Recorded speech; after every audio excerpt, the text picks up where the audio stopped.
Je viens d'activer l'enregistrement, comme ça on pourra mettre en ligne donc cette intervention. Donc, sur l'Agence parisienne du climat, donc, nous sommes une association qui a été créée par la ville de Paris en 2011. Le but, c'était d'accompagner les Parisiens et les Parisiennes pour la mise en place du plan climat. Et donc, en fait, c'est pour que la ville mette en place son plan climat et comment concrètement les Parisiens et les Parisiennes peuvent y contribuer. Donc, on travaille sur différentes thématiques, notamment sur tout ce qui touche le changement climatique, bien évidemment, et ça se décline dans des activités tout ce qui est rénovation énergétique des bâtiments, économie d'eau et d'énergie, réduction des déchets, nos habitudes de consommation, végétalisation et aussi adaptation au changement climatique. Donc, pour ça, je vous invite vraiment à suivre notre page web où vous allez trouver tout ce qu'on peut proposer. Je vais en parler juste après un peu plus en détail. Et donc, notre public, c'est les particuliers, mais aussi les acteurs économiques locaux et les professionnels, aussi les décideurs locaux, donc décideurs locaux, les mairies d'arrondissement notamment, leurs services, etc., qu'on essaie d'accompagner aujourd'hui à travers une activité territorialisée. Comme disait Adèle, chaque arrondissement a son conseiller qui est en charge de mobiliser l'arrondissement en faveur de projets de rénovation et de sensibilisation.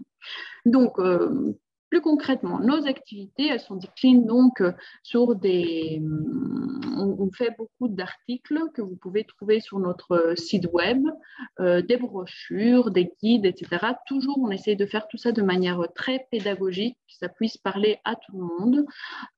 Donc, n'hésitez pas à consulter notre site apc-paris.com. On organise aussi beaucoup d'événements. Donc, ça peut être des ateliers éco-gestes, des cafés climat thématiques. On fait aussi le défi des clics. Pour ceux qui n'ont pas encore entendu parler de ça, ça consiste à accompagner des Parisiens à réduire leur consommation d'énergie et d'eau. Et évidemment, on organise aussi des webinaires thématiques tels que celui d'aujourd'hui. Tout ça est enregistré et vous pouvez trouver sur notre chaîne YouTube qui est très riche. Vous allez voir, ça répond à toutes vos questions. Et donc, en plus de tout ça, on propose l'accompagnement de projets de rénovation.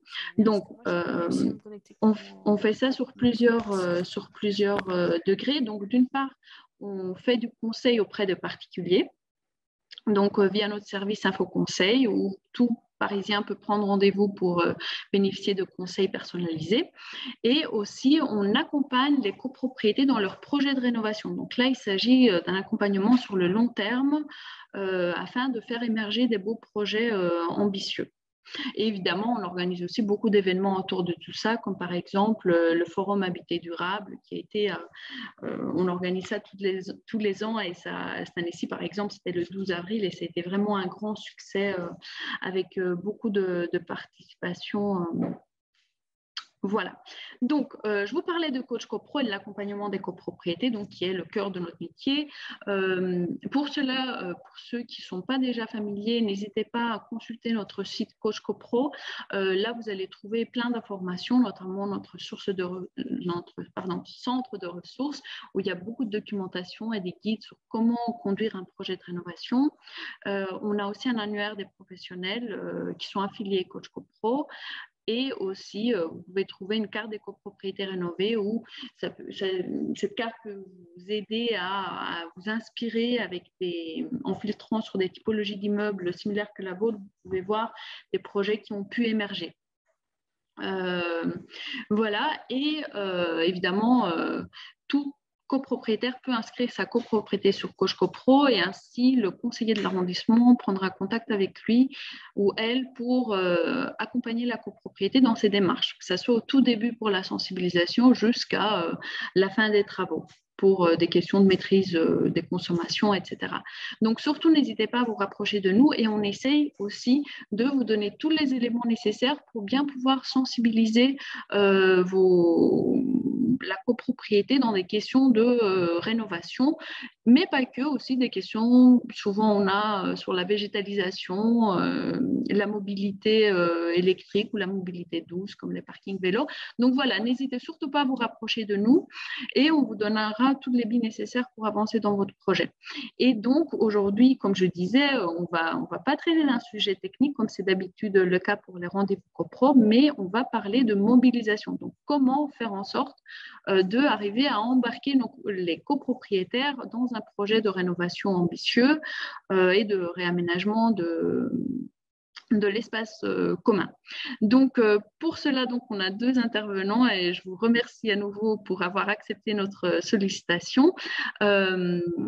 Donc, vous allez nous parler sur comment arriver là. Donc, je vous passe la parole, Victorine. Je vous laisse vous présenter et vous allez pouvoir aussi partager vos diaporamas. Moi, là, je vais arrêter le partage. Donc, en principe, vous allez pouvoir le faire. Merci Sophia. Donc, ouais, je vais afficher la présentation. Je vais essayer de le mettre en plein écran comme vous.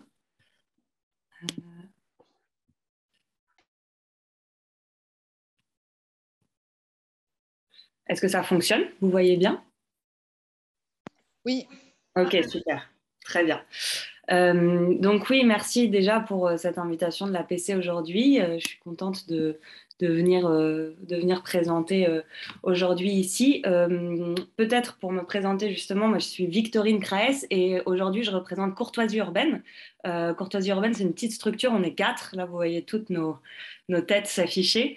Qu'est-ce qu'on fait? On est assistant à maîtrise d'ouvrage, AMO, et assistant à maîtrise d'usage. Donc, on a vraiment un champ d'action assez développé. On travaille dans tous les domaines de l'immobilier participatif, que ce soit en habitat participatif pur et dur, avec des bailleurs sociaux, parfois aussi avec des promoteurs immobiliers sur des opérations de logement neuf. Mais également, et c'est ça qui nous intéresse aujourd'hui, on accompagne des copropriétés dans leurs projets de rénovation énergétique et de rénovation globale. Ce qui lie un peu tous les projets qu'on a entre eux, c'est qu'on cherche toujours à remettre le futur utilisateur, donc le futur habitant, au cœur du projet, qui s'implique dès le début du projet et jusqu'à la livraison. Juste, Victorine, je vous coupe 2 minutes. J'ai pas l'impression que vos slides défilent. Non, c'est pas grave. Enfin, c'est normal, okay. C'est la première et ça va défiler après. D'accord, ça marche. Merci Adèle. Donc, je disais oui, donc on a une expérience notamment dans le 19e arrondissement et c'est un peu ça qui va servir la base de ma présentation aujourd'hui. Donc on a accompagné la rénovation de la Tour Cantat, qui est un immeuble de grande hauteur qui fait partie des Orgues de Flandre, si vous voyez un petit peu de ce coin du 19e là. Ça a été un accompagnement qui a permis le vote des travaux à une grande majorité et un projet, un programme ambitieux avec 70% de gains énergétiques au final. Donc le chantier est en cours. Du coup, là, le but aujourd'hui, c'est que je revienne un peu sur cette expérience et que je vous présente un peu des outils et la méthode qu'on utilise et qu'on a un peu théorisé. Donc, le premier enjeu dans la rénovation énergétique, c'est de pouvoir mobiliser les copropriétaires et également de façon positive, donc de provoquer une dynamique et une démarche positive autour de ces projets de rénovation.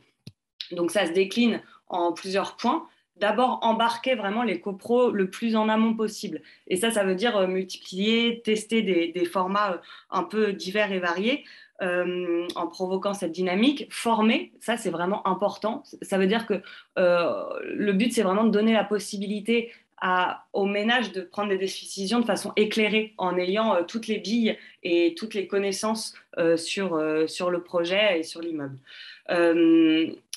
L'autre principe un peu qui vient nourrir ces grands enjeux, c'est de ne pas tout miser sur les AG et les assemblées générales doivent devenir une formalité et pas un endroit où on découvre l'information. Et puis finalement, le quatrième grand principe qui est vraiment à notre sens à retenir, c'est que tous les sujets d'inquiétude et toutes les considérations de tous les copropriétaires sont recevables et doivent être traités. Rien ne doit être un peu écarté, il n'y a pas de mauvaise intervention ou de mauvaise question. Je vais vous présenter un peu la méthode qu'on a élaborée pour que... Enfin, en fait, c'est une méthode qui est vraiment issue directement de notre expérience. et qu'on a un peu développé en 3 points, et c'est ces 3 points que je vais développer au fur et à mesure de la présentation. Donc, la première chose importante, c'est la formation.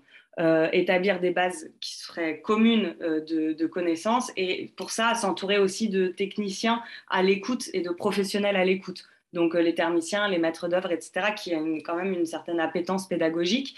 Et puis, vulgariser la démarche et partager les scénarios de rénovation de façon très claire. La deuxième chose, c'est l'écoute et la co-construction.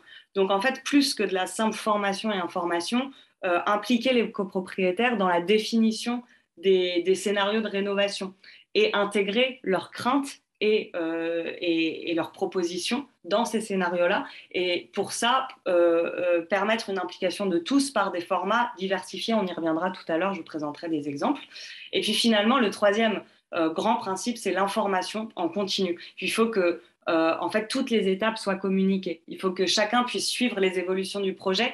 Et puis, il faut que du début du projet, de l'audit énergétique ou de l'audit et du début du projet jusqu'à vraiment la fin et la livraison, et pendant le chantier, il y a une présence et une information constante. Et ça évite la frustration qui parfois peut émaner du manque d'information justement dans ce type de gros projet.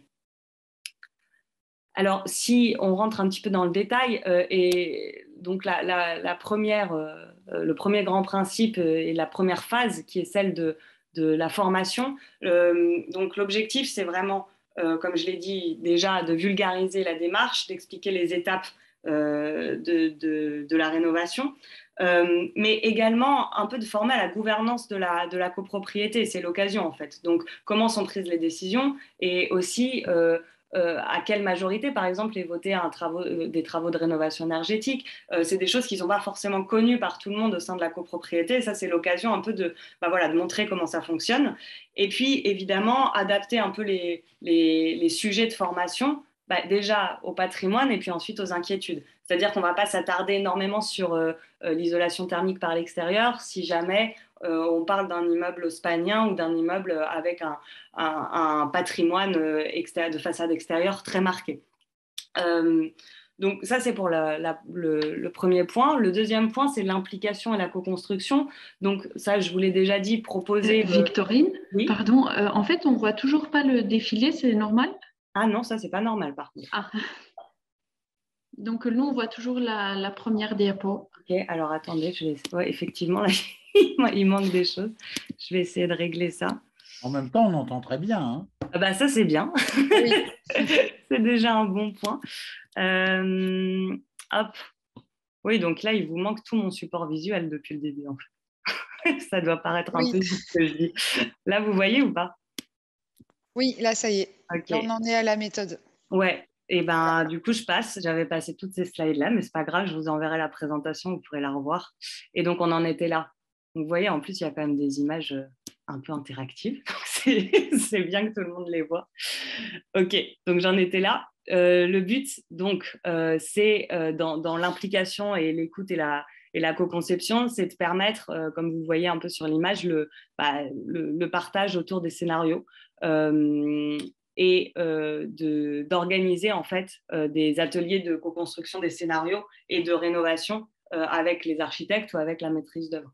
Donc ça, c'est un point qui nous paraît important, ainsi que étudier les scénarios et les conséquences individuelles. Donc dans l'implication, il y a aussi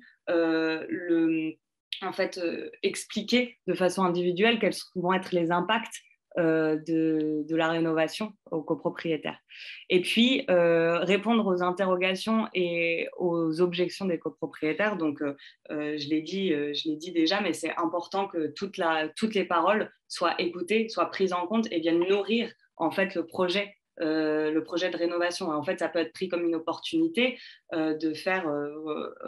d'intégrer en fait des besoins concrets liés aux usages. Par exemple, je ne sais pas s'il y a une nécessité dans le hall d'avoir un revêtement différent parce qu'on se rend compte que celui-là n'est pas adapté, ou alors on voit qu'il y a une difficulté pour les poussettes ou pour les locaux vélos ou des choses comme ça, d'intégrer tout ça dans les scénarios de rénovation.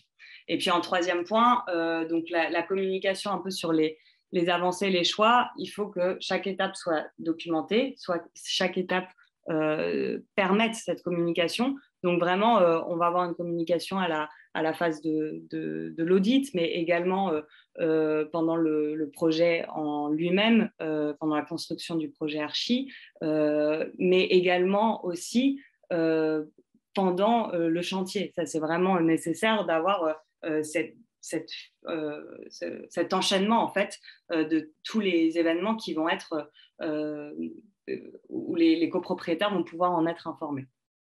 Donc voilà un peu pour les 3 grands points qui nous semblent vraiment à retenir. Donc je repasse un peu les slides, vous ne les avez pas vus. C'est vraiment la formation d'un côté, ensuite l'écoute et la co-conception, puis en 3e point, cette fameuse information en continu.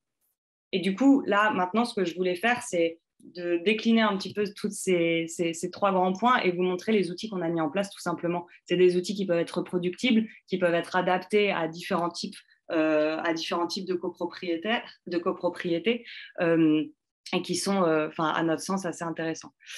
Donc, au niveau de la formation, déjà, faire des outils un peu pédagogiques pour expliquer ce que c'est que l'audit, expliquer les solutions et parler de choses un peu concrètes. C'est-à-dire que là, vous voyez, on avait fait un petit schéma très simple, mais c'est la tour Cantate qui est schématisée, et puis c'est la situation actuelle de la tour Cantate. Donc, on voit que l'étiquette énergétique, c'est une étiquette D, donc plutôt une mauvaise performance. Et pourquoi? Parce que des mauvais conforts thermiques. Donc, du coup, là, parler de confort d'été, de confort d'hiver, des choses qui parlent, en fait, finalement, et qui sont compréhensibles par tous. Donc, d'avoir un peu cet état des lieux technique qui est assez intéressant. Et d'un autre côté, parler également des obligations administratives ou des obligations aussi un petit peu légales auxquelles sont confrontées les copropriétés. Donc, vraiment, d'un côté, vulgariser et expliquer ces éléments-là. Et ensuite, expliquer également les éléments techniques. Donc, là, vous voyez une photo de la matériothèque de l'APC, c'est les matériaux biosourcés, mais ne pas hésiter à montrer des exemples un peu concrets. Ça ressemble à quoi un isolant, ça ressemble à quoi un isolant biosourcé, ça ressemble à quoi une fenêtre en double vitrage, en triple vitrage. En fait, pouvoir toucher, pouvoir voir, c'est quand même vraiment intéressant. Les démonstrateurs, nous, on trouve que c'est des choses qui sont à appliquer. Et puis, vous avez la ressource de l'APC qui peut mettre, si je ne me trompe pas, Adèle et Sophia, qui peut mettre à votre disposition ce type d'outil. Ici, vous avez un autre, j'ai vraiment décidément des problèmes avec ma présentation, c'est pas grave, un autre outil qu'on a mis en place et qui est intéressant, le qui fait quoi, qui est où et quels sont les acteurs. C'est pas facile de s'y retrouver avec la maîtrise d'ouvrage, la maîtrise d'œuvre, l'assistant maîtrise d'ouvrage, l'opérateur. Ça, c'est un fouillis qui peut vraiment vite perdre les gens. Donc, former un peu à qui sont les acteurs de la rénovation, c'est important. Et puis, bon, là, c'est un gros projet. Alors, vous voyez une multiplicité d'acteurs. Vous voyez que c'était dans une opération spécifique de l'OPATB 19. Donc, il y avait un opérateur qui était Solia qui venait en appui, en fait, à la copropriété sur des aspects techniques et financiers.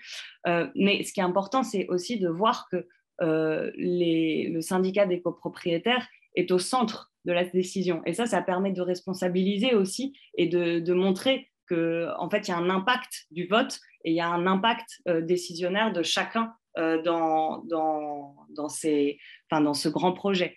Donc, c'est un peu sortir de l'écueil, c'est le conseil syndical qui va tout décider dans son coin et montrer que chaque personne a une voix et a un pouvoir de décision s'il est formé de la bonne façon. Le 3e point de cette étape de formation, c'est d'échelonner la prise de décision. Ne pas se précipiter pour tout voter d'un coup, ça ne sert à rien. D'avoir une ambition trop grande pour une seule AG, c'est contre-productif selon nous. Donc, il y a évidemment une AG, par exemple, de vote de l'audit architectural et énergétique, mais après, par exemple, pour Cantate, on avait un peu saucissonné les prises de décision avec à la première AG un vote de principe de la rénovation énergétique. La deuxième AG, c'est là où il y avait vraiment le vote d'un scénario de rénovation énergétique large avec les gains énergétiques. Et puis la 3e AG, c'est vraiment le vote de démarrage des travaux, des prêts collectifs. Donc prendre le temps et ne pas se précipiter, c'est important. Donc, si on quitte la phase formation et qu'on revient dans l'écoute et la co-conception, les ateliers dont je parlais de co-construction des scénarios de rénovation, pour nous, c'est vraiment une clé de la réussite. Et puis, juste, c'est qualitativement, ça apporte des choses au projet. Donc, en fait, réfléchir tous ensemble déjà avec les architectes, avec les thermiciens, à quelle solution on envisage, quel impact ça a, et prendre la parole des copropriétaires comme quelque chose d'important et qui va avoir de l'impact sur les scénarios, déjà, ça permet l'adhésion, parce qu'après, dans les scénarios, on va retrouver la réalité de la copropriété.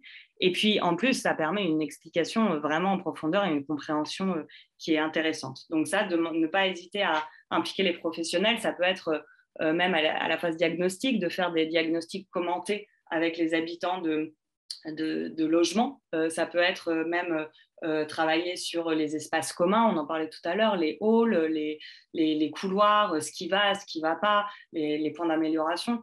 Ça peut être les espaces extérieurs aussi. Enfin, ça peut être plein de choses qui peuvent être l'objet d'ateliers de co-conception. Pour ces différents types d'implications, ce qui nous paraît aussi important, c'est d'ouvrir la prise de décision en dehors du conseil syndical, de répartir les tâches. Donc ça implique de voir un petit peu dans la copropriété. Déjà, est-ce qu'il y en a qui ont des appétences particulières, sont super techniques? Est-ce qu'il y a des gens qui comprennent un peu plus que d'autres certains aspects? Est-ce que, je ne sais pas, moi, il y a des compétences de graphisme qui vont pouvoir aider à faire des petites affichettes, enfin, de repérer un peu ce vivier à l'intérieur de la copropriété, et puis après de répartir le temps et l'implication. Pour donc notre exemple, toujours le même qu'en date, il y avait le conseil syndical d'un côté, mais après, s'est constitué une cellule projet qui était constituée de certains membres du conseil syndical, mais pas que, et qui, selon les thématiques, était enrichie ou pas d'autres copropriétaires.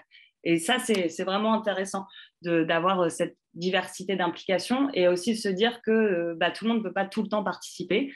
Il y a des gens qui ont aussi une vie qui ne le permet pas et ce n'est pas grave, mais ils auront quand même des temps pour s'exprimer.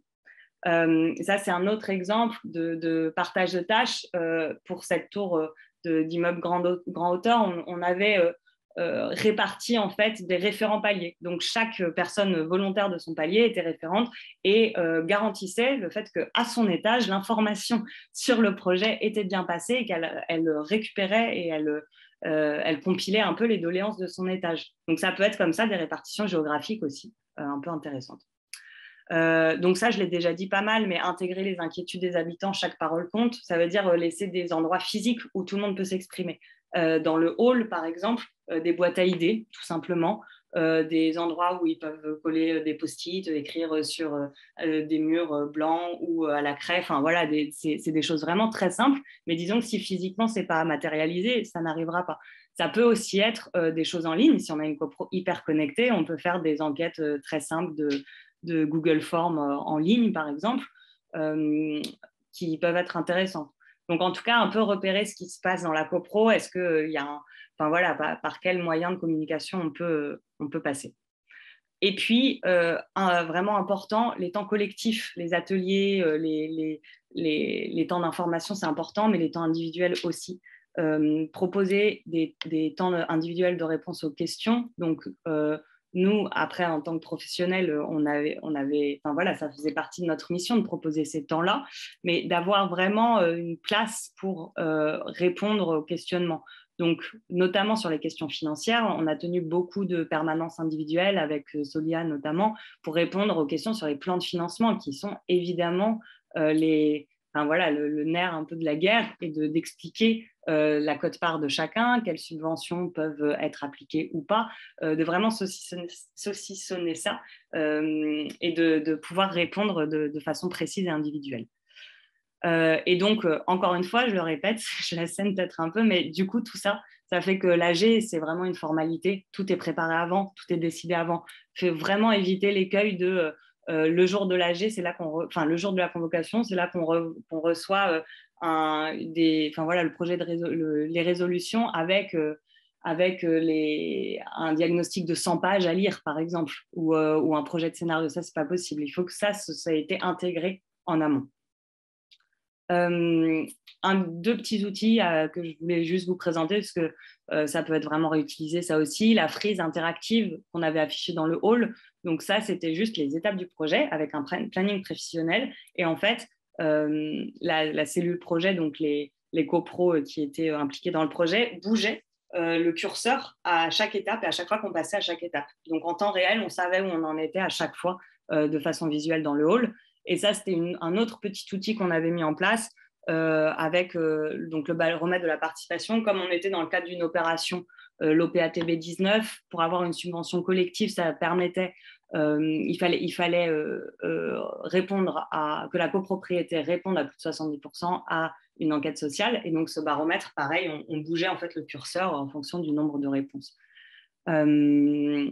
Donc, c'est vraiment important au niveau de l'information un peu constante dont je vous parlais que ces moments ne soient pas seulement des moments où on discute technique, où on discute de choses très ardues, où on discute de choses très graves, d'argent et de choses comme ça. En fait, c'est aussi l'occasion de faire quand même des moments conviviaux, des moments en présentiel où on se retrouve entre voisins.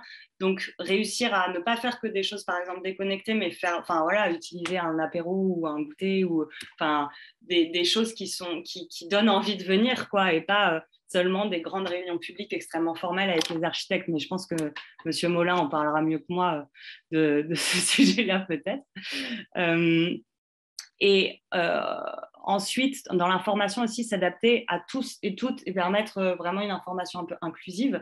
Là, vous voyez un de nos petits tracts, en tout cas une de nos petites affiches d'information traduites, parce que dans la cantate, par exemple, il y avait une communauté chinoise qui est hyper importante. Donc, du coup, s'adapter un peu à la copropriété dans laquelle on est, pour que tout le monde puisse avoir le même niveau d'information. Et pareil, ça veut dire connaître un peu, est-ce que, je sais pas, il y a déjà un groupe WhatsApp, est-ce que, tout le monde reçoit l'information directement ou il faut passer par des affichages un peu plus formels. Ça demande une petite étude ou connaissance de ce qui se passe dans sa copropriété. Et puis le dernier point, je ne sais pas exactement si je respecte le temps ou pas, mais en tout cas, le dernier point qui, à mon sens, vraiment est hyper, hyper important, c'est de organiser et prévoir l'étape du chantier. Alors, on est d'accord, hein, c'est déjà une énorme aventure d'arriver jusque-là, mais le chantier, c'est un moment hyper anxiogène. C'est vraiment primordial de savoir à quoi s'attendre, quoi. Donc, il y a deux choses pour ça, à notre avis. D'un côté, notamment les chantiers de rénovation en zone occupée, ça nécessite quand même une organisation et une préparation de l'intervention des entreprises.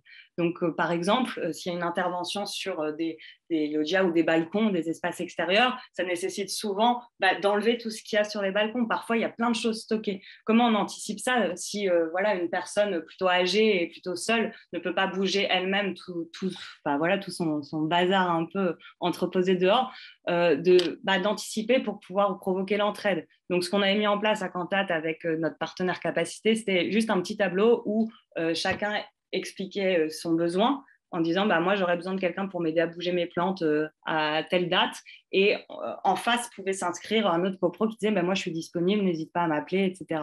Donc ça développe un peu l'entraide. Après il y a toutes les voisins de service, régies de quartier, les entreprises un peu d'insertion qui peuvent aussi être appelées à moindre frais pour aider, mais en tout cas il faut que ces ressources-là elles soient données aux copropriétaires pour préparer le chantier le mieux possible.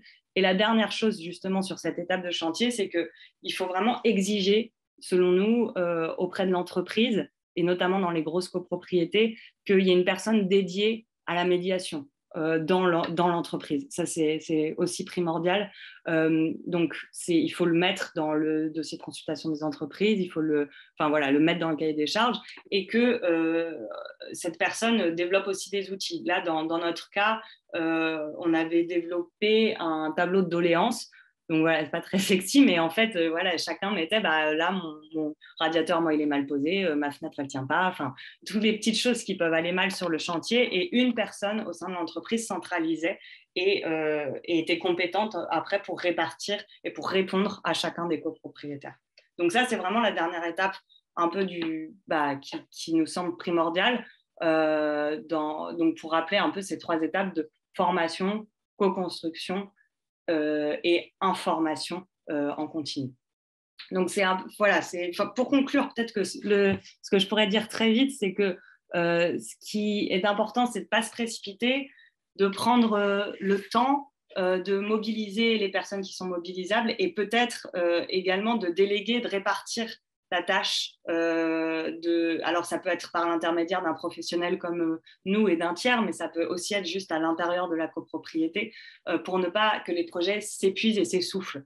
Et le deuxième point de conclusion pour nous, c'est que le projet de rénovation énergétique ou plus global peut vraiment être une occasion intéressante de créer du lien dans la copro, de revoir un peu les modes de gouvernance, de gestion, et puis de créer tout simplement du lien entre voisinage, une solidarité spécifique. Et ça fait partie aussi de l'amélioration de son lieu de vie, en plus de tous les travaux qu'on pourra faire.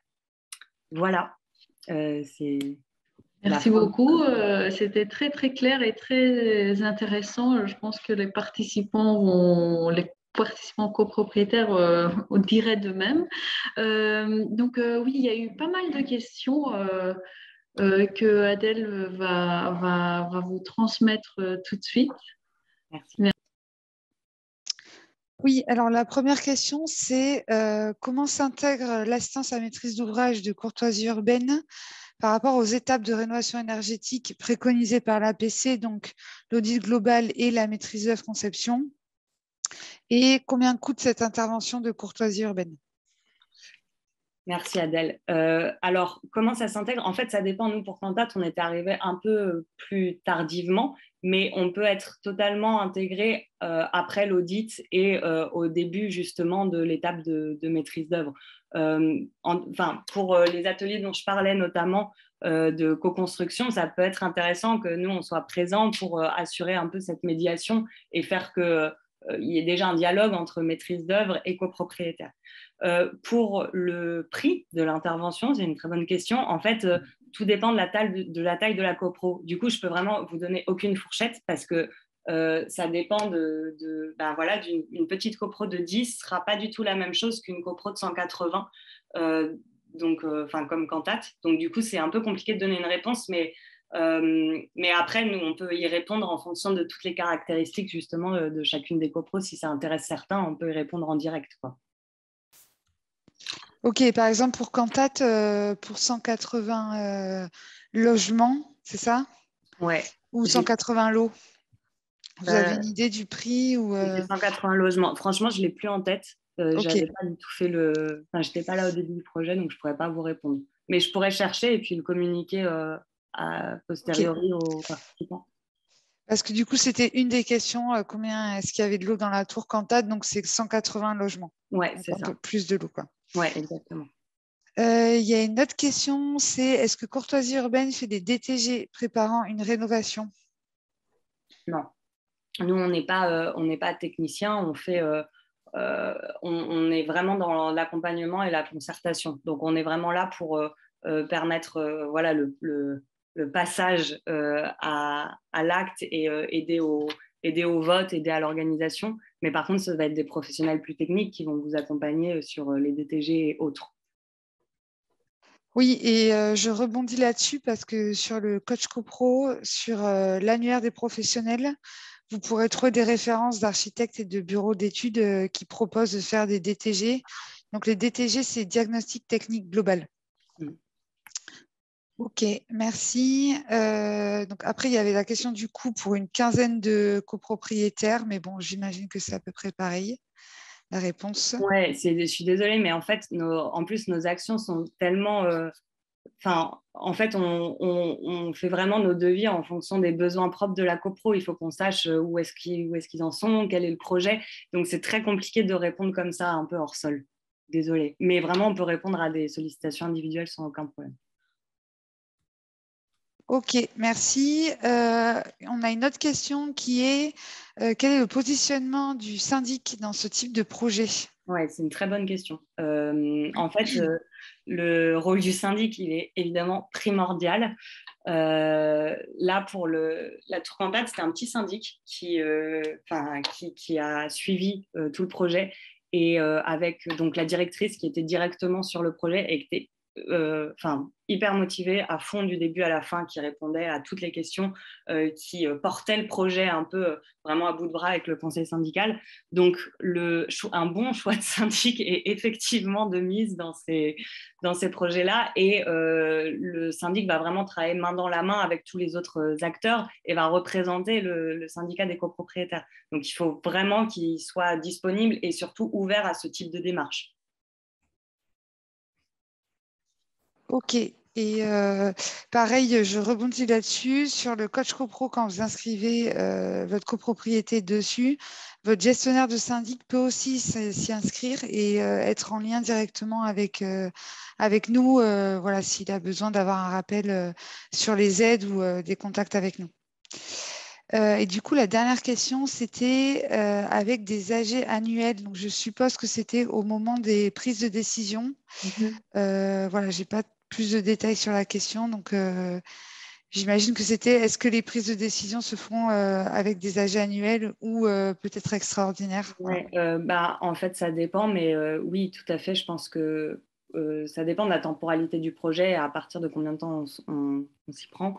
Mais oui, les AGE, enfin les assemblées générales extraordinaires sont souvent pratiquées. Le but, c'est effectivement de, comme je le disais, un peu de saucissonner la prise de décision pour pas avoir des choses à rallonge. Donc, si ça implique parfois une AGE pour un si gros projet, c'est préconisé, quoi.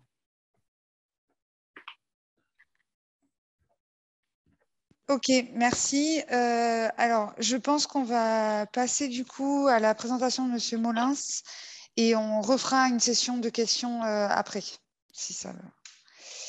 Est-ce que ça vous va, Monsieur Molins? Très bien. Vous m'entendez bien? Oui, on vous entend bien. Alors, juste pour revenir, moi, je ne suis pas président du conseil syndical, mais ça fait 20 ans, ou plus de 20 ans que j'y suis, et on était 4 conseillers syndicaux à travailler sur le dossier. Ça commence en 2013, le projet. Hein. Voilà, notre syndic, on a eu 3 syndics sur toute la longueur. Je vous ferai après le récapitulatif parce que je pense qu'on a dû subir toutes les difficultés possibles et imaginables. Donc, ça commence en 2013. Notre syndic demande à l'APC, prend contact avec l'APC, qui dit bon, on va faire un premier diagnostic énergétique. On en fait un assez simple et qui dit que notre copropriété est une passoire énergétique. On s'en doutait. Et en plus, il n'y avait pas eu de ravalement depuis longtemps. Donc, voilà. Donc, en fait, dans la réalité, le diagnostic commence en 2013 et l'ensemble des travaux, rénovation de l'enveloppe extérieure, changement de la chaufferie, et ventilation naturelle assistée, ça se finit en 2019, donc 6 ans plus tard. Et le budget, c'est 1,5 million. Voilà.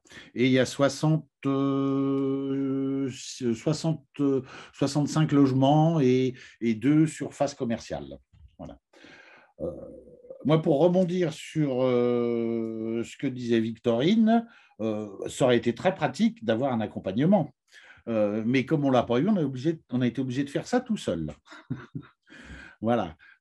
Tout ce que vous avez dit sur la méthode, on l'a découvert petit à petit, ou quand on ne l'a pas fait, on s'aperçoit in fine que ça aurait été mieux de le faire.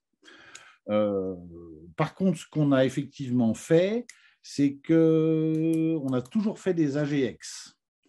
Les convocations aux AGX, on y a passé du temps pour qu'elles soient claires et synthétiques, parce qu'il ne faut pas oublier que des copropriétaires achètent 1 an, 2 ans, 3 ans plus tard, et ils peuvent suivre à travers une AGX bien synthétique ce qui s'est passé 5 ans ou 10 ans en arrière.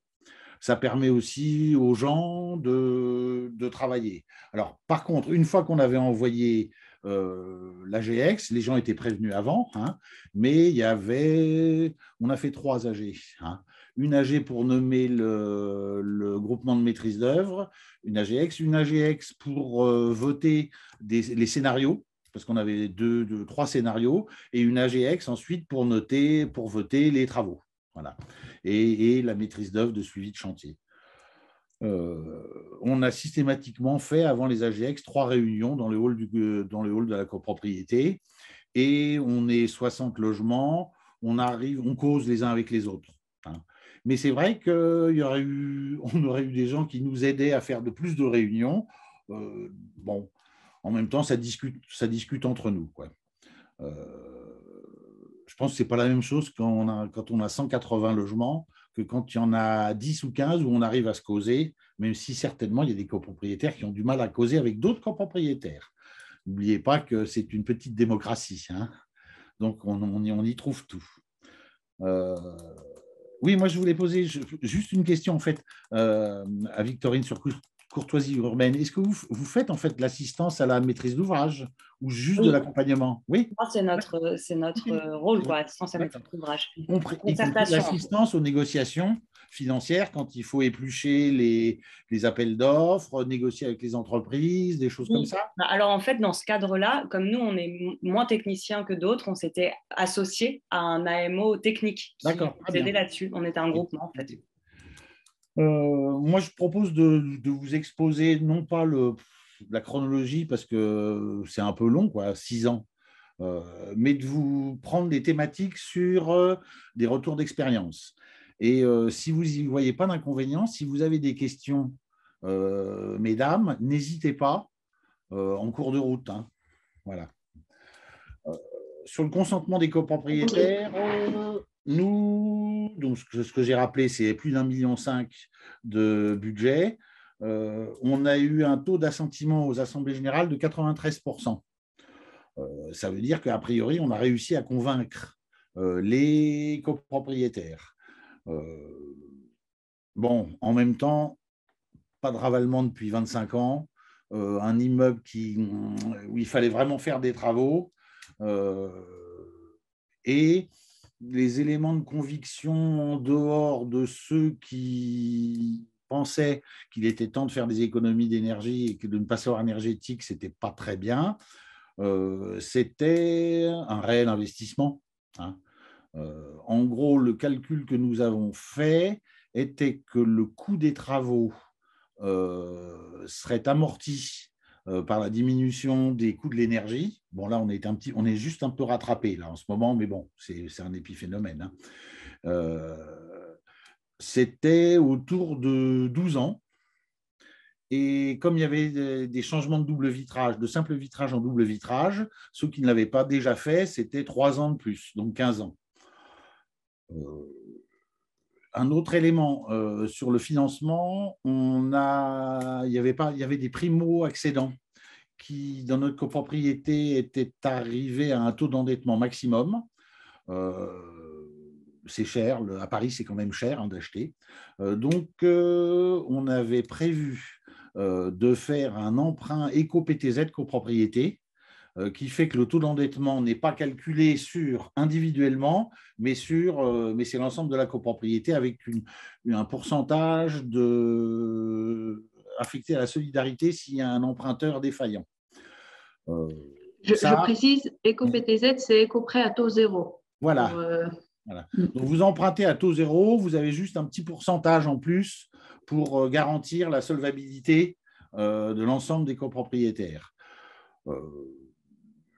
Les copropriétaires avaient le choix de le prendre ou de payer directement les appels de charges. Voilà.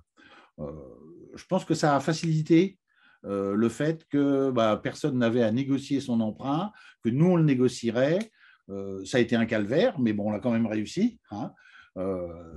Ça, je pense que le côté des petits sous, de la facilité financière a aidé. Voilà. Est-ce que sur la question de la prise de conscience et le consentement des copropriétaires, vous avez des questions particulières là-dessus? Vous, nos intervenantes, non? Peut-être, donc, vous avez organisé des réunions, combien de réunions en amont de l'AG afin de préparer le vote? Peut-être ça, ce serait intéressant. Alors, avant chaque AGX, il y avait 3 réunions. Voilà. Non, deux, excusez-moi, deux réunions. 2 réunions, dont une 15 jours avant et une 10 jours avant. Et après, il y avait des causeries de couloir. Alors, je pense qu'on aurait pu faire effectivement mieux. On aurait pu faire des réunions avant la convocation de l'AG. Mais bon, on a fait comme ça. On n'était pas accompagnés. Et puis, oui, ce que je voulais vous dire, c'est on a eu quand même 3 cabinets de syndic en cours de route sur ces 6 ans et 6 conseillers de conseil syndical, dont 4 qui ont été très, très défaillants. Donc, en fait, ça, c'est un conseil aussi. Avant de démarrer quelque chose, assurez-vous d'avoir une stabilité avec votre syndic, parce qu'on a été obligé de faire son travail, quoi. Hein. Voilà. Est-ce que lors des réunions, il y avait un bon suivi, c'est-à-dire que les gens participaient aux réunions ou vous étiez souvent entre conseils syndicaux? Ah non, je ne parle pas des réunions de conseil syndical où il y en avait énormément et les 4 référents, on a beaucoup travaillé. Les réunions avant les AGEX, c'était les copropriétaires et il y avait une trentaine, de 30 à 35 personnes sur 60 propriétaires. Ça fait, il y avait un petit peu plus de la moitié. D'accord. Okay. Et ceux qui ne venaient pas, il y en a qui ne venaient pas parce qu'ils étaient déjà au courant. On en avait déjà discuté en tiki-tata, lors d'apéros ou d'invitations chez les uns et les autres. Quoi. Mais je pense que effectivement, il faut une bonne méthodologie. Il faut prendre son temps. Je suis d'accord avec ce que disait Courtoisie urbaine Victorine. Hein. Faut prendre son temps, il faut préparer. Voilà. Là-dessus, je ne sais pas s'il y a autre chose à dire. Oui, puis dans des projets comme ça, je pense que les copropriétaires entendent les paroles des experts, enfin de la maîtrise d'œuvre, architectes, thermiciens. Quand ils entendent la parole de copropriétaires qui se sont investis dans le travail, ce que vous appelez, vous, la formation, hein, ça leur parle plus parce que c'est, il faut le dire assez crûment, c'est eux qui payent aussi. Hein, voilà. À titre indicatif, moi je conseille de ne pas, c'est pour ça que je conseille quand même que les copropriétés, s'ils n'ont pas au sein même de la copropriété des gens qui sont capables de faire de la maîtrise, de l'assistance à la maîtrise d'ouvrage ou de faire une bonne maîtrise d'ouvrage, d'avoir une assistance à la maîtrise d'ouvrage, parce que moi je suis fils d'architecte, entre autres, je pense qu'on ne demande pas à un architecte de baisser les prix. Voilà. Un architecte, lui, il a comme fonction de faire le meilleur projet. Le prix, c'est pas lui qui paye, donc c'est pas son enjeu. Voilà. Donc après, moi, c'est mon avis personnel. Hein. Il faut vraiment, du coup, quand il s'agit de négociations financières, soit vous avez des gens costauds à l'intérieur de la copropriété, soit vous vous faites assister, quoi. Hein. Merci. On a différentes questions. Je propose qu'on les voit à fur et à mesure. Donc, et on a une question sur le budget. Donc, est-ce que le budget de 1,5 million représente le coût global des travaux, y compris des travaux privatifs concernant les menuiseries hors subvention? Oui, ça comprend tout, y compris les honoraires d'études et de voilà, les honoraires d'études et de suivi de chantier. Très bien. Et une autre question, une fois les travaux votés, combien de temps a duré le chantier de rénovation? Je vous remercie de me poser la question. Eh ben, il démarre en septembre 2016 et il se finit en novembre 2019 avec un calendrier qui, logiquement, était sur 13 mois. Voilà, donc, bien entendu, il a éclaté un peu. Bon. Donc l'entreprise a payé, on a négocié avec elle. Heureusement qu'on ne lui a pas appliqué toutes les pénalités de notre contrat. On avait un contrat assez en béton. Une des copropriétaires du conseil syndical étant elle-même travaillant en maîtrise d'ouvrage. Et donc, elle nous avait pondu un joli, comment ça s'appelle, les cahiers des clauses administratives. Hein, c'est ça, voilà. Bon, voilà. Ça a duré plus longtemps que prévu. Mais pour une raison, hein, on a pris une entreprise qui n'était pas assez solide dans l'organisation. Voilà. Bon. Voilà. Merci. Pour revenir un peu sur la question de la mobilisation, et je fais une petite parenthèse. Donc là, je vois d'autres questions qui touchent plutôt sur les subventions, etc. Donc là, je vous invite à suivre notre agenda. On a beaucoup d'événements sur les subventions parce qu'en plus, ça change beaucoup. Donc là, le projet a eu lieu, ça fait quelques années. Là, je réponds à Jérôme. Donc aujourd'hui, de toute façon, le système des aides a changé. Donc je vous invite à assister à un webinaire ou à revoir. Il y en a un récemment où vous pouvez trouver le replay sur YouTube. Et d'ailleurs, sur la fiche de la copropriété que tout à l'heure Adèle vous a mis sur le chat, vous allez trouver tout le détail chiffré du projet. J'en profite aussi pour répondre rapidement aux spectateurs anonymes sur les usages en lien avec l'augmentation du gaz. Donc là, de nouveau, ça sort un peu du sujet, mais je vous invite à aller sur notre site et regarder le guide de gestion durable des immeubles, des copropriétés notamment, où là, vous allez trouver plein d'éléments sur comment mieux gérer, et je vous invite à en discuter avec votre conseiller responsable de votre arrondissement. Donc d'abord inscrire la copro sur Coche Copro et ensuite échanger avec le conseiller qui va pouvoir vous donner des conseils concrets en lien avec le besoin de votre copropriété. Et donc, oui, je reviens sur la mobilisation et moi, j'avais une question. Donc, est-ce que vous avez eu un canal de communication interne, c'est-à-dire un groupe WhatsApp, un groupe Facebook, ou est-ce que vous collez des affiches sur les couloirs de l'immeuble? Comment vous avez procédé pour pouvoir toucher un plus grand nombre de copropriétaires? Eh ben, en fait, c'est au plus précis, par ces réunions qui préparaient les AGEX, les Assemblées Générales Extraordinaires, avec des convocations qui étaient très synthétiques, qui expliquaient bien, et ensuite, questions-réponses.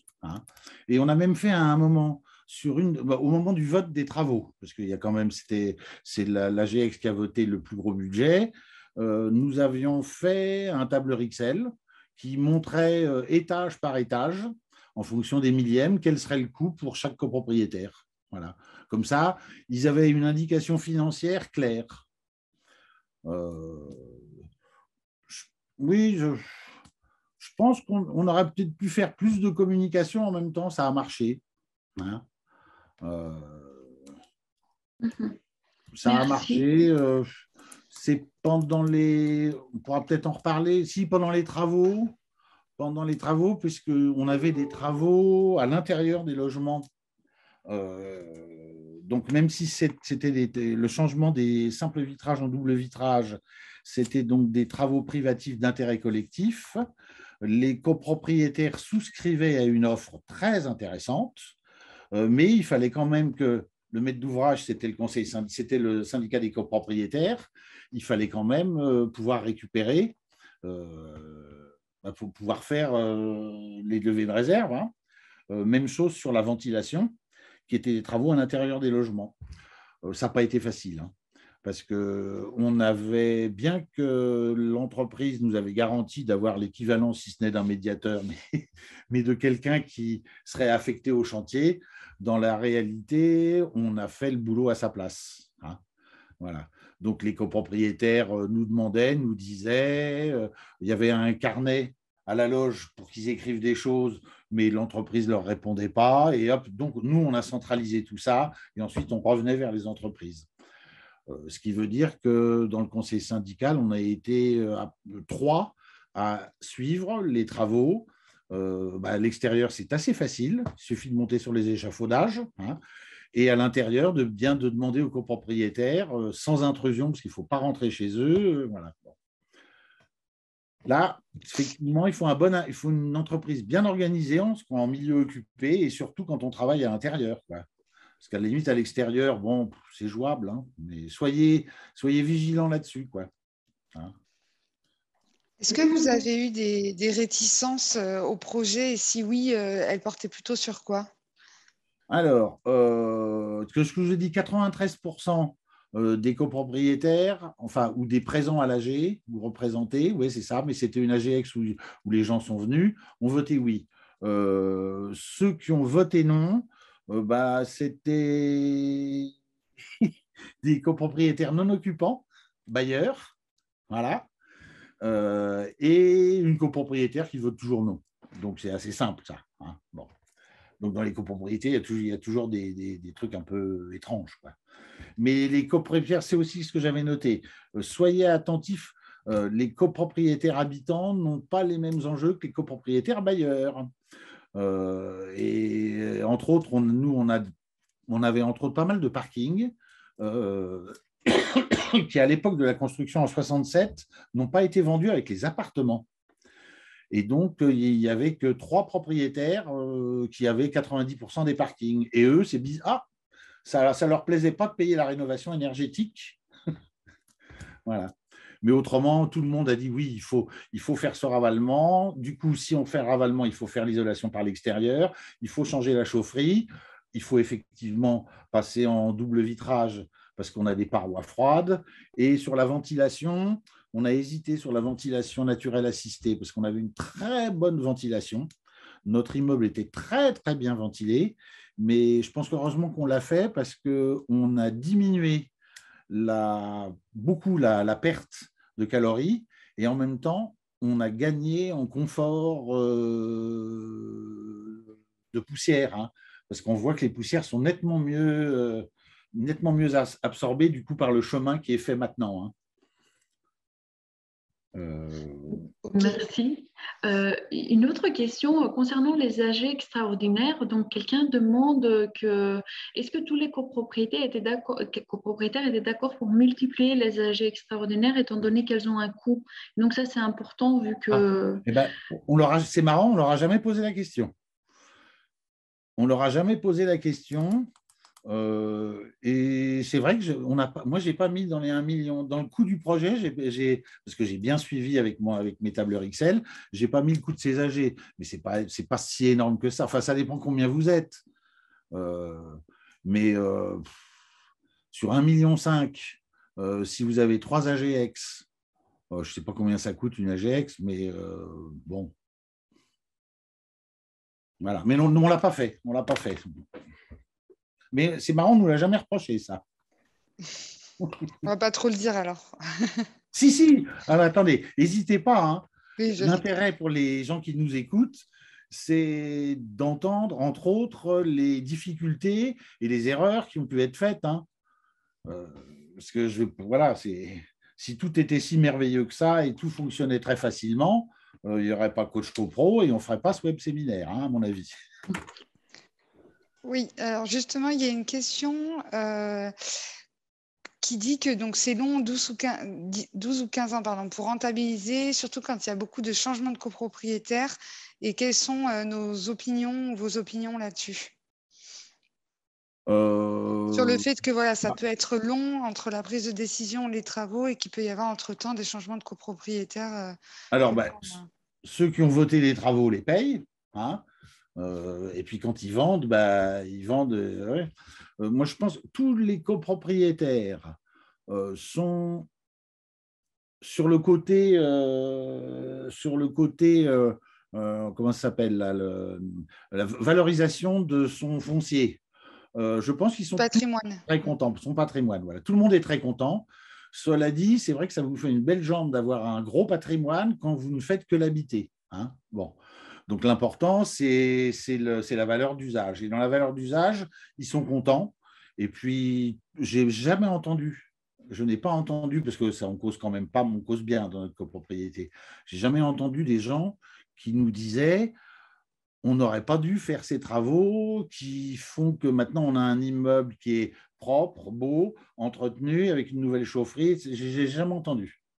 Ouais. Ça d'ailleurs, c'est une question qu'on a. Est-ce que vos factures de chauffage ont baissé et de combien? Donc ça, c'est complètement en lien avec ce que vous dites. Là, il n'y a pas photo. On a changé la chaufferie, qui était une chaufferie au fioul avec des chaudières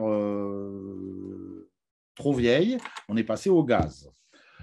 Notre facture de chauffage et eau chaude sanitaire se montait à 110 000 € avant les travaux.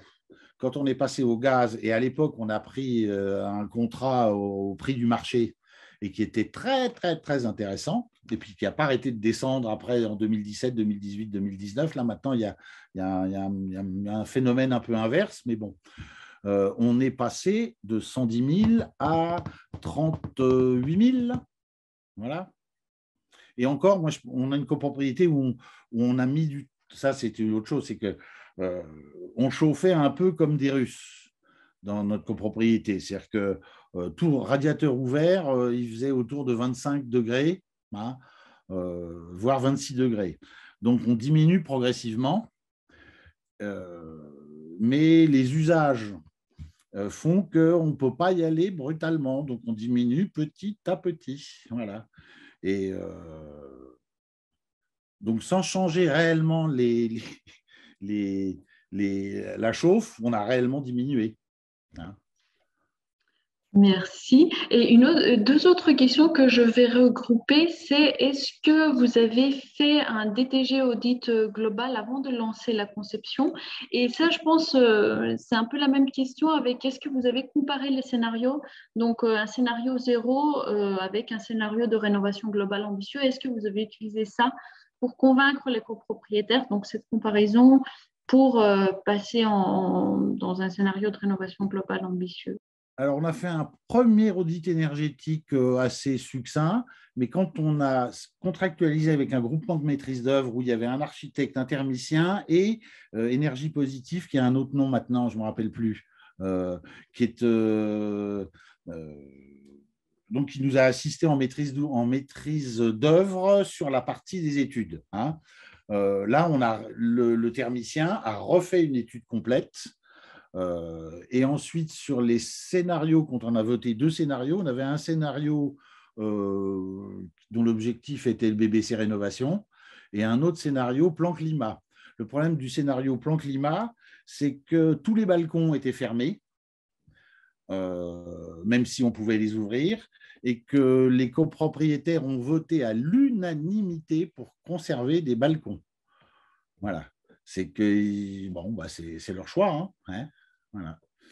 Donc, ils voulaient cet espace où on respire tout le temps et on n'a pas besoin d'ouvrir des panneaux de verre pour... bon. Est-ce que c'était la réponse à la question qui était attendue ou pas? Oui. Alors, je ne vois pas de nouvelles questions, donc j'imagine que oui. Ensuite, ouais. Oui, allez-y, en fait, parce que le temps passe, il y a énormément de questions. Donc, n'oubliez pas que même si tout est prévu, tout est bétonné, quand vous votez les travaux, de voter des imprévus. Si possible, ne les utilisez pas. Les copropriétaires tous les copropriétaires en seront très contents et vous en seront redevables. Mais nous, on a voté 90 000 € d'imprévus. On ne les a pas touchés. Voilà. On n'a pas touché à ces 90 000 imprévus, mais heureusement qu'on les avait. Hein, franchement. Parce qu'autrement, ça ne sécurise pas. Si vous avez des augmentations, et vous n'allez pas attendre la prochaine AG pour... voilà, et c'était à charge pour le conseil syndical de bien gérer la chose. Qu'est-ce que je voulais vous dire encore? Je regarde ma petite note, parce que je vous avais fait une petite note. Travail en milieu occupé, on en a parlé. Et oui, est-ce que je voulais... Entre les consommations prévisionnelles et les consommations réelles, il y a une différence hein, dans le cas de notre copropriété. C'est que entre les recommandations à 19 degrés le jour et 16 degrés la nuit, c'est pas tant le 16 degrés la nuit et le 19 degrés le jour, et les habitudes d'une copropriété qui était à 25 et puis on descend petit à petit, prévoyez d'y aller doucement. Ou informez bien les copropriétaires avant. Là-dessus, par contre, on n'a pas informé les copropriétaires.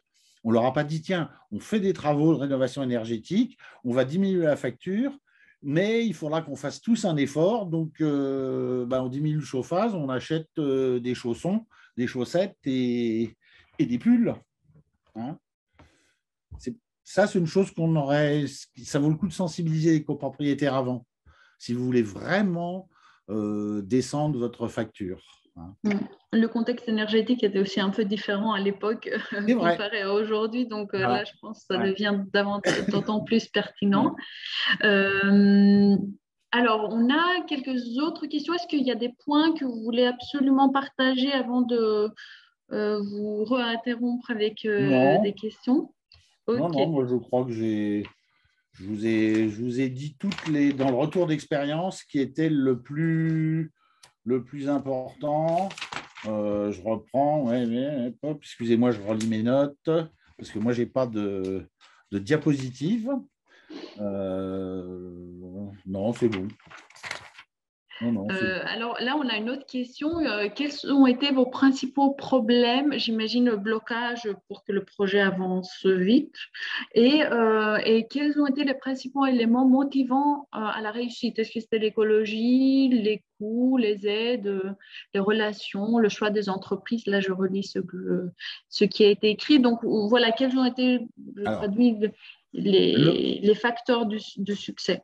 Alors, le premier, c'est une copropriété qui n'avait pas fait de ravalement, qui n'avait pas fait de travaux, qui n'était pas entretenue, qui n'avait pratiquement rien dépensé en travaux d'entretien depuis 25 ans. Voilà. Donc, avec des copropriétaires qui étaient déjà là il y a 25 ans, 30 ans ou 40 ans. Bon. Donc, les copropriétaires savaient et le voyaient qu'il fallait faire des travaux. Entre autres, on a été obligé de changer toutes nos rambardes. C'est rentré dans le projet, bien que ce ne soit pas de la rénovation énergétique, mais c'est rentré dans le projet. Donc, ils étaient sensibilisés au fait qu'il fallait faire des travaux. Ils étaient sensibilisés au fait que le coût du chauffage était trop élevé, donc il fallait diminuer. Ces deux facteurs. Et ensuite, c'est ce que j'ai dit sur le financement. Si vous n'avez pas le financement, pas de problème. Vous avez un éco-PTZ sur 15 ans et ce sera financé sur 15 ans. Donc, il n'y a pas eu d'augmentation. En fait, ceux qui ont pris l'éco-PTZ ont eu une toute petite partie à payer. Et ensuite, avec la diminution des charges, le coût de remboursement de l'éco-PTZ faisait que le coût des charges ont été maintenus. Donc, ça n'a pas fait un surcoût pour les copropriétaires. Voilà, c'est, je pense, les 3 choses ou 4 choses qui ont fait que ça a marché. Et puis, notre engagement. Je pense qu'on s'est bien engagé et qu'on a on a construit une crédibilité. Hein, voilà. Quand on nous posait une question, on arrivait à y répondre. Voilà. Merci. Est-ce que vous pouvez nous dire environ quel a été le pourcentage des copropriétaires qui ont été mobilisés, en gros, hein, pas une personne près, mais est-ce que la moitié des copropriétaires ont été très mobilisés? Est-ce que c'était un certain nombre de 4-5 personnes qui ont été les piliers du projet après les autres, qui gravitaient autour? En fait, c'est ce que je disais au début, c'est qu'en fait, on l'a fait au début à 4 conseillers du conseil syndical.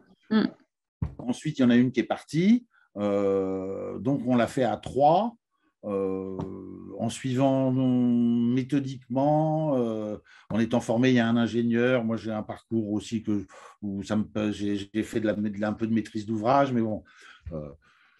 Et on n'a pas. Il y a un architecte dans la copropriété qui est arrivé juste avant les travaux, qui nous a donné quelques bons conseils.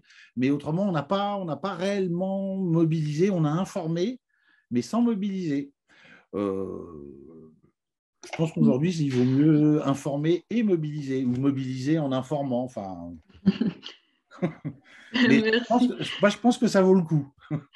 Et une autre question de quelqu'un qui nous dit qu'il est bailleur, Pascaline nous dit qu'elle est bailleur et donc elle est à distance. Est-ce qu'il y a eu des cas dans votre copropriété de bailleurs, par exemple, qui se sont mobilisés mais à distance? Et si oui, est-ce que vous avez fait des réunions par Internet? Comment ça s'est passé concrètement? Non. Okay. Ils ont reçu les projets de convocation ou les convocations, ils ont pu venir. Si, il y a une copropriétaire, bailleur, et qui était propriétaire de parking, mais qui trouvait intéressant de suivre ça, et qui est venue régulièrement. Ok, et justement, la question, c'était aussi comment arriver à mobiliser sa copropriété quand on est un peu seul dans le projet. Ça s'adresse peut-être aussi à Victorine aussi. Voilà, quand on se sent un peu isolé dans le projet, comment mobiliser le reste de sa copropriété, quoi. Je fais juste un truc. Il faut quand même, il me semble, hein, sauf si vous avez une vraie carence de conseil syndical dans votre copropriété et que vous arrivez à faire une espèce d'assemblée générale permanente sous la forme de mobilisation, il faut quand même que votre conseil syndical ait envie de porter ça. Et ça ne suffit pas parce que la mobilisation, c'est les autres, hein. Mais au minimum, il faut qu'il soit mobilisé, votre conseil syndical. Enfin, il me semble, hein. Non, mais si, effectivement, seul, c'est difficile de porter un projet de cette envergure seul. Après, ce qui peut être fait, c'est du travail un peu pour montrer les avantages. Et c'est un peu ce que je disais tout à l'heure, c'est de montrer que la rénovation énergétique, c'est aussi une rénovation globale et que ça permet l'amélioration du confort, l'amélioration des usages et l'amélioration du milieu de vie en général. Mais effectivement, il faut réussir à avoir plusieurs personnes avec soi pour ne pas porter seul ce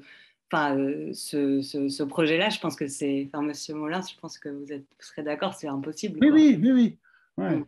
Ouais. Ah oui, oui, c'est lourd. C'est lourd. Et quand en plus, dans notre cas particulier, 3 syndics, 6 gestionnaires de copropriété qui changent, quand vous négociez les co-PTZ avec le crédit foncier, un calvaire, mais bon, on a réussi. Et une entreprise, bon, un peu qui. Ce chantier était surdimensionné pour elle, bien que ce ne soit pas un énorme chantier, hein. Mais bon, après, rien ne vous empêche effectivement d'aller présenter un peu vos arguments, que ce soit au conseil syndical ou au reste des copropriétaires, et en ayant voilà, un argumentaire un peu béton et des exemples voilà, de rénovation qui ont fonctionné, des choses comme ça, pour montrer les avantages. En fait, est-ce que la question, c'était, je suis dans une copropriété, pas membre du conseil syndical, mais je souhaiterais une mobilisation? C'était ça, en fait? C'est souvent le cas. Donc, je pense que si vous arrivez à répondre à Ah cette oui! question, mais là, je pense qu'on est Le encore plus syndic, dans… alors déjà passé par le syndic, il y a quand même deux organes de base qui sont le syndic et le conseil syndical, essayer de les mobiliser. Alors, s'ils ont du mal, faites le travail à leur place, hein. Et puis, si vous faites le travail à leur place en leur disant, en les remerciant d'avoir fait le travail que vous avez fait, parce que essayez de ne pas prendre la. Voilà, ne revendiquez pas ce que les instances légitimes sont censées faire, ou insérez-vous effectivement, comme vous l'avez fait, dans des groupes de travail, si vous arrivez à monter ça. Ah oui, Mais, si vous voyez d'autres copropriétaires avec les mêmes intérêts que vous et qui voient voilà, les mêmes avantages que vous, ça peut représenter une force aussi. oui, alors rien ne vous empêche de mettre une résolution dans une AG normale, demandant par exemple la constitution d'un groupe de travail avec le hop. Enfin, mais je serais prudent, moi, je ne sais pas si on peut monter des projets de cette envergure, si c'est une rénovation complète, alors que et le syndic et le conseil syndical n'ont pas envie d'y aller. Je ne sais pas. Très bien. Alors, Victorine, qu'est-ce que vous en pensez? Non, mais je suis d'accord avec vous. Après, ce qui s'est vu, c'est aussi c'est parfois des renversements de pouvoir, entre guillemets, avec un conseil syndical qui change et puis des Ah oui, copropriétés, oui. par exemple, qui se rajeunissent ou des choses comme ça, et des changements un petit peu au sein de la copro où au départ, on pensait que ça ne bougerait pas, et puis finalement, petit à petit, les gens sont de plus en plus convaincus. Vous auriez dit un truc sur les vieux, par exemple, désagréable sur les vieux? Pas du tout. Alors, Pas le sens de mon propos. le temps passe très vite. Alors, peut-être prendre encore 1 ou 2 minutes s'il y a des questions, notamment pour Victorine dans cette dernière partie. Et après, comme je vous ai dit au tout début, on va faire un petit sondage là tout de suite, un sondage Zoom. Donc, vous allez voir apparaître une question et vous allez cliquer pour répondre. Et après, je vais vous partager un lien pour que vous puissiez aller nous écrire quelles sont vos envies, les points à creuser pour éventuellement voir ça lors d'un prochain atelier ou webinaire. Dernière question. Alors, il y avait quelques questions un peu plus techniques, notamment Madame Armand, si je me souviens bien. Donc, vu que ça consistait vraiment des questions très concrètes pour une copropriété, je vous invite à vous inscrire sur Coach Copro et à faire le point avec le conseiller. Ça, c'est toujours la réponse. Pour les autres questions qui sont plus, voilà, aussi un peu plus techniques, GoRénov, effectivement, c'est un outil très utile, mais ça remplace aucunement un audit énergétique. Donc ça également, discutez-en avec le conseiller. Et donc voilà, je vous laisse voir s'il y a des questions sur la mobilisation que vous voulez poser à Victorine et à Monsieur Molin avant que je vous lance le sondage et donc on close ce webinaire. Je voyais juste une question de quelqu'un qui me demande a priori si on a fait un diagnostic de performance énergétique après les travaux. Bah, c'est simple. Quand on rend les travaux, le thermicien rend un rapport. Donc, effectivement, on a été juste en dessous de notre objectif.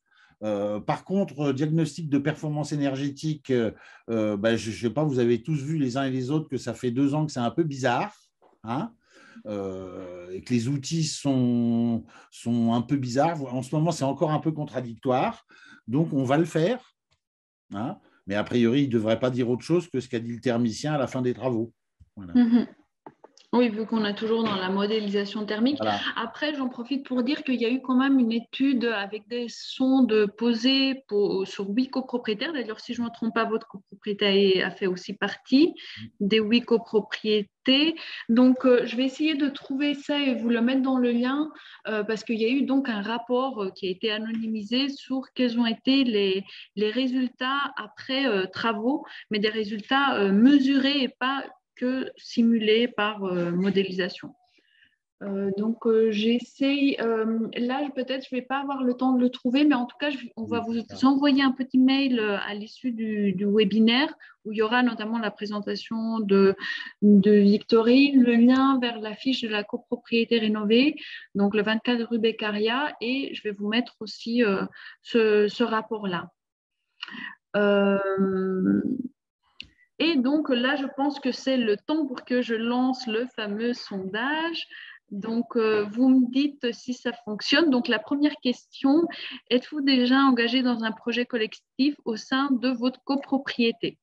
Donc, en principe, là, tous les participants, vous allez voir une petite fenêtre qui va apparaître devant. Donc, oui, je vois les réponses venir à fur et à mesure. Je vois qu'il y a la majorité des personnes ne sont pas encore engagées dans un projet de collectif. Donc, ça, c'est intéressant. Ça veut dire qu'il y a des choses à faire et donc, inscrivez-vous sur Coach CoPro. Donc, ça, je vais maintenant aller à la prochaine question. Je vous remercie beaucoup pour votre réponse. Donc, la prochaine question, c'est est-ce que ce webinaire vous a donné des idées pour vous lancer dans un projet collectif? C'est lancé. Donc, toutes ces réponses, on va les analyser a posteriori. Donc, là, je vois 90%, voire 95% de réponses positives. Donc, ça, c'est très bien. Merci beaucoup. Donc, ça, on en prend connaissance. Donc, ça veut dire que c'est utile ce qu'on fait. Et la dernière question, donc, seriez-vous intéressé de participer à des ateliers collaboratifs sur la mobilisation en copropriété? Donc là, il ne s'agirait pas de webinaire, mais d'ateliers. Et évidemment, ça nécessite un temps à consacrer. Donc là, on a quand même, 60%, voire un peu plus de personnes qui disent oui. Donc, merci beaucoup pour vos réponses. On en prend connaissance. Et donc, je mets fin à ce sondage. Et la prochaine étape, donc là, on va expérimenter une nouvelle chose. On n'a jamais utilisé ça en webinaire. Il s'agit je vais vous partager tout de suite un lien dans le chat. En cliquant sur ce lien, vous allez vous retrouver sur un espace qui s'appelle Mural, où là, il va falloir vous connecter en acceptant de rentrer avec un nom souvent par défaut. Soit vous mettez votre nom, soit il y aura un nom par défaut. Pas besoin de mettre votre email. Et là, vous allez donc vous retrouver sur un espace où vous pouvez, en cliquant 2 fois sur ce tableau, créer un post-it et répondre à la question qui est posée tout en haut. Donc, dans un premier temps, il y a la question « Quel projet voudrez-vous faire émerger dans votre copropriété ?» donc rénovation globale, végétalisation ou autre.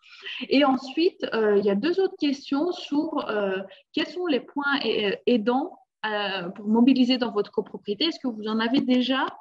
Et aussi, quels sont les points bloquants?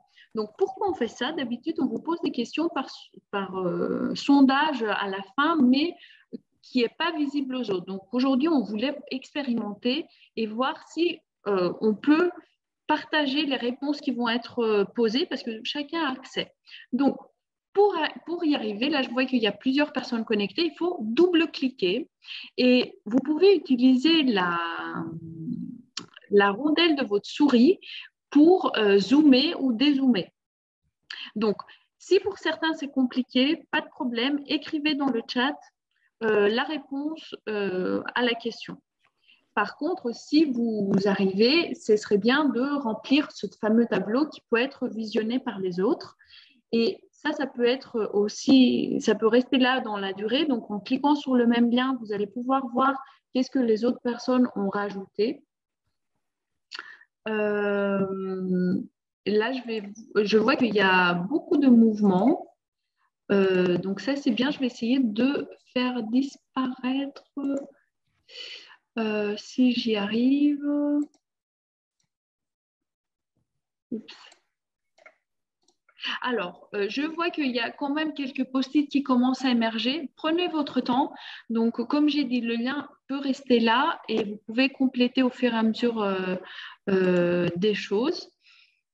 Alors, c'est très difficile de commenter en même temps, essayer de voir qu'est-ce qui se passe sur le tableau. Donc, je vois par exemple, quelqu'un nous a écrit surélévation. Donc, ça, effectivement, c'est très intéressant parce que souvent, les projets de surélévation peuvent financer un projet de rénovation. Donc, c'est le cas de quelques copropriétés qu'on accompagne ici à l'Agence parisienne du climat. Donc là, n'hésitez pas vraiment, vous créez un post-it, vous mettez ce qui vous paraît pertinent.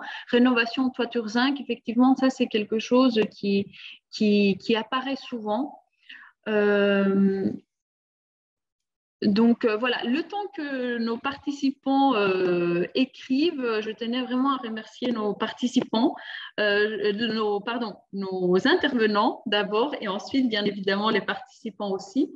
Donc merci beaucoup, je pense que c'est un sujet vraiment très intéressant qui est récurrent. Nous, avec Adèle et tous les conseillers, c'est notre problématique quotidienne. Des gens qui viennent vers nous, qui ont des très bonnes idées, la copropriété a un potentiel de rénovation, mais ça bloque. Donc là, on a essayé d'énumérer tous les éléments en fait, qui peuvent contribuer à faire avancer le projet. Oui, on a par exemple... Tu peux couper tout. Oui, on a par exemple, je donne des exemples de ce qu'il y a sur le mural, les points bloquant la mobilisation, ça peut être par exemple certains acteurs qui ne sont pas moteurs comme le syndic ou l'architecte par exemple, parce que ce n'est pas forcément leur sujet. Donc là, peut-être que Victorine pourrait répondre, mais c'est vrai que ça va passer, il me semble, par Monsieur Molins aussi, tout à fait, par beaucoup de pédagogie, y compris auprès des professionnels. Et nous, ce qu'on essaie de faire passer aussi comme message aux gestionnaires de syndic, c'est qu'il faut qu'ils s'appuient sur nous, parce que c'est vrai que ça prend du temps, toutes ces questions-là. Donc, ça peut être ça, de s'appuyer sur nous aussi pour tout ce qui est aide, etc. Et de choisir des professionnels qui ont une appétence pour aller expliquer les choses aussi. Ce n'est pas pareil de travailler en copropriété qu'autre part. Donc, choisir un architecte qui a l'habitude, mais aussi qui s'engage à venir expliquer autant de fois qu'il le faut, choisir des professionnels qui s'engagent à faire des documents pédagogiques et vulgarisés, c'est important. Et ben, il faut chercher et trouver les éléments moteurs aussi à l'intérieur de la copropriété. C'est des copropriétaires. Hein. Donc, il faut chercher, je ne sais pas, votre voisin de palier en dessous, et puis si mobilisez votre conseil syndical en lui demandant gentiment, parce que ce n'est pas toujours facile d'être dans un conseil syndical. Et puis, j'ai vu qu'il y avait une question, j'en profite, hein, quel risque il y a de changer de syndic? Si vous avez une assistance à la maîtrise d'ouvrage, le risque est limité parce qu'elle va tout garder. Nous, on l'a fait de nous-mêmes. c'est qu'on a gardé absolument tous les documents, les marchés, les factures, les comptes rendus, qui fait que c'est nous qui avons fait les enquêtes, c'est nous qui les avions dépiotés, enfin, les membres du conseil syndical. Donc, on avait absolument tous les documents. Donc, on a pu suivre. Mais bon, Mais voilà, oui, si vous avez une assistance à la maîtrise d'ouvrage, qu'elle garde bien tous les documents pour la continuité, études, travaux, réception. Et si vous n'en avez pas, à vos risques et périls, mais si vous avez des gens qui sont très dynamiques et qui sont très motivés, gardez absolument, soyez destinataire de tous les documents et faites-vous identifier par la maîtrise d'œuvre et les entreprises, là où les entreprises comme l'interlocuteur de maîtrise d'ouvrage. Quand ils envoient au syndic, il faut systématiquement qu'ils vous envoient à vous, ou à un référent, ou à un groupe de travail.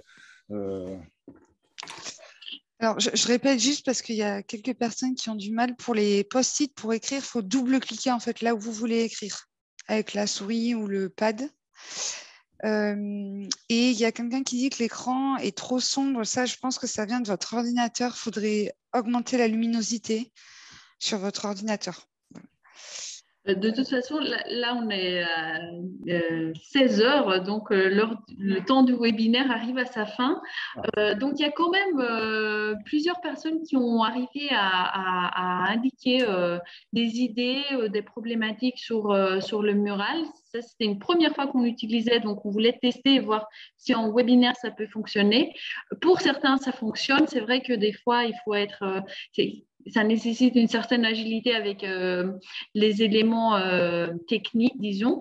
En tout cas, nous, on vous enverra aujourd'hui après-midi ou demain matin un mail avec des liens, notamment le guide de gestion durable, l'étude sur l'instrumentalisation des copropriétés rénovées et aussi la fiche de la copropriété, etc. et la présentation de Victorine. Donc, tout ça sera dans le mail. On vous remercie très chaleureusement pour être présent et avoir posé tellement de questions et vous avez fait vraiment vivre ce webinaire. Donc, c'est enregistré, ce sera en ligne. Vous allez pouvoir le revisionner si vous voulez sur notre plateforme YouTube et n'hésitez pas à le partager aussi avec les autres membres de votre copropriété qui veulent également faire avancer un tel projet. Le lien vers le mural restera actif, donc pour ceux qui viennent tout juste de se prendre la main dessus, vous inquiétez pas, il restera là actif jusqu'à demain, voire après-demain. Saisissez vos éléments de réflexion à votre aise. Et donc, sur ce, moi, de mon côté, je vais vous dire au revoir. Et donc, merci encore à nos intervenants et à tous les participants. Merci.